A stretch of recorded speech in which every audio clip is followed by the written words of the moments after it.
What's up, everybody? It's the Best Spot Kids Move, and I'm going to tell you 5 reasons why Xbox won 2021.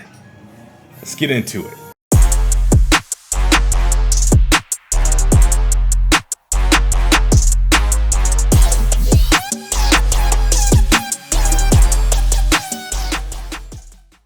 All right, it's been an incredible year for Xbox. A lot has happened.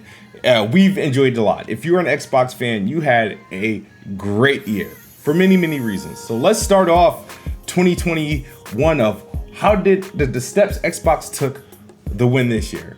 I'm going to say step number 1, Game Pass. Xbox Game Pass has kind of showed out in year 2021 with some major additions. Sure, of course, some of the things we're gonna talk about later on in this video, Game Pass is a part of, but Game Pass really knocked it off early when Xbox first party wasn't quite ready to do releases. You had games day one such as The Medium. You had big AAA games such as The Outriders, which I think I put, I don't know how many days I put into that game, so many hours that I put into that game. And then they got MLB The Show. Now, getting MLB The Show was a big deal, but what happened was day one in Game Pass became even a bigger deal. So pretty much a PlayStation developed game by a PlayStation studio, franchise that's notorious for being on PlayStation exclusively, comes to Xbox for the first time. Not only goes to Xbox for the first time, but it goes day and date with Game Pass.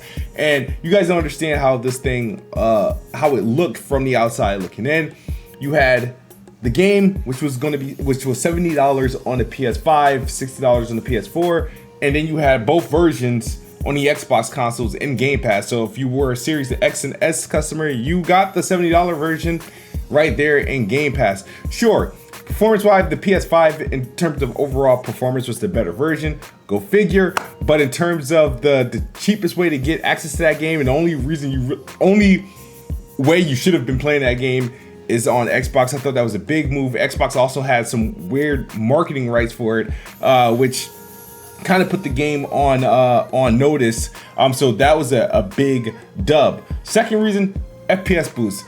FPS boost is proven to be a game changer. There's about nearly 200 games, if not 200 games already, that is FPS boosted for Xbox Series X and S, and it includes games, Xbox One games, Xbox 360 games.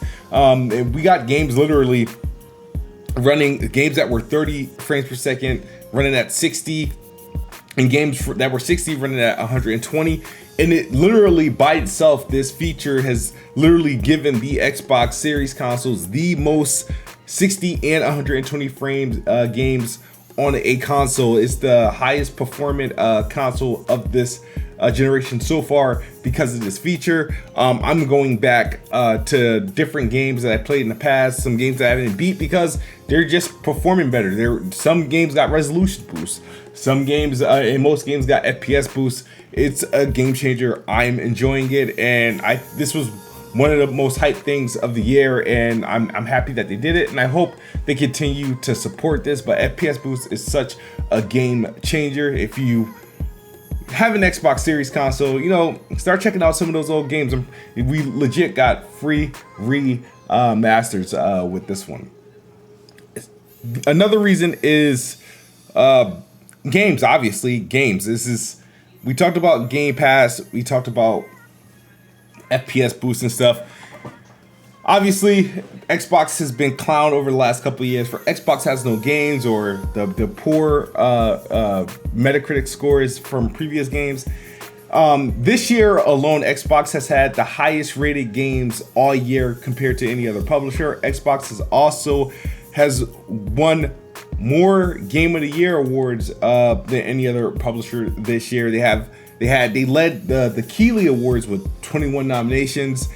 Crazy turnaround when you think about what they've actually put out. You got Age of Empires 4, you have Flight Sim console release, which was like a 92 Metacritic. You got Psychonauts 2, which was nominated for Game of the Year. You got Forza Horizon 5, which is a lot of people's Game of the Year, including IGN. You have Halo Infinite, which had 2 launches, the multiplayer, which saw crazy numbers during launch, and then the campaign, which is getting raving responses, and that became Game Informer's Game of the Year, and is personally my Game of the Year, Halo Infinite. So you could say Xbox is probably responsible for 3 of some of the best games that came out all year, and that's a crazy turnaround for them being clowned just last year for launching a next generation console with no games, and for them to close out 2021 this way, it was pretty big. So games is obviously the biggest reason why I think they won 2021, and I can't be lying because they've won recent. They've been outselling PlayStation over the last couple weeks. The month of November, they won that. The Xbox Series S is finally catching on, and it's just proven to be, great. The other reasons is just more so is like they finally are getting the media on their side. Something that PlayStation was able to have throughout the PS4, Xbox One generation. They're winning back gamers. They're winning back journalists. People are excited to. It's cool. It's always been good to write about Xbox, but previously it was writing bad about Xbox. Now you're gonna get clicks about writing good about Xbox, but it's not like people are writing good because they're just making up stuff. It's just Xbox is constantly doing things that make people write about them. You had the Xbox 20 year, the Power On documentary, which is one of the best documentaries out there. I suggest you watch it. It tells you an incredible story of the how the Xbox was started and how it got to this point. Now you got the constant reveals and new additions. We just saw a Hellblade 2 gameplay at the Game Awards, and that showed off pretty well. And just the way that 343's been responding to Halo. And I'm not saying like PlayStation had a bad year or anything like that, but when you look at the Xbox and you look at PlayStation and what was put out this year, yes, PlayStation had an amazing launch.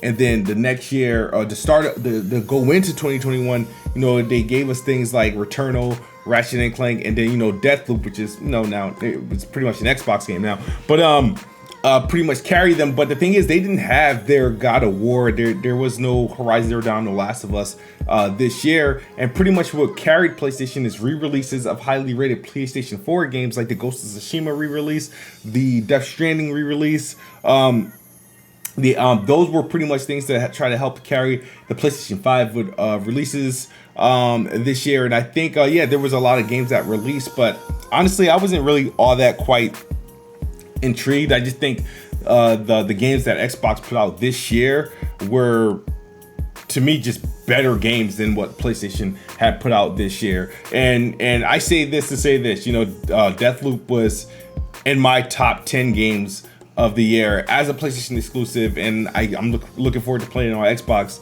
next year. But Xbox has had an incredible year, and I just wanted to share my reasons. I want to know your thoughts. Do you agree? Am I out of bounds for saying this, man?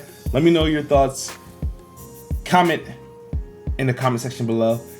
Hit the like button, and I'll see you guys next year. Happy holidays. Peace.